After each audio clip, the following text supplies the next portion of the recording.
Human infrastructure meaning in the context of a location. The phrase, human infrastructure, refers to the features of its facilities and processes that have an impact on and engage its inhabitants. People typically believe that the human infrastructure of a nation or city includes things like healthcare, childcare, education, and job training. But this isn't always the case. The phrase is used in opposition to, and in parallel with, infrastructure, which refers to the essential facilities and systems of a location, such as transportation, energy, and communication networks, and is defined as the physical infrastructure of a place.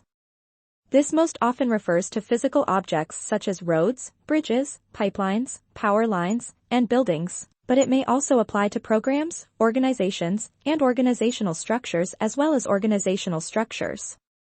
When it comes to city planning, economics, and politics, the phrase, human infrastructure, is often heard. Human infrastructure became more well-known in 2021 when U.S. President Joe Biden used the phrase on many occasions, while addressing an infrastructure package being approved by the United States House of Representatives. As an example, the mayor tried to develop the human infrastructure of her city by allocating funds to community colleges and universities.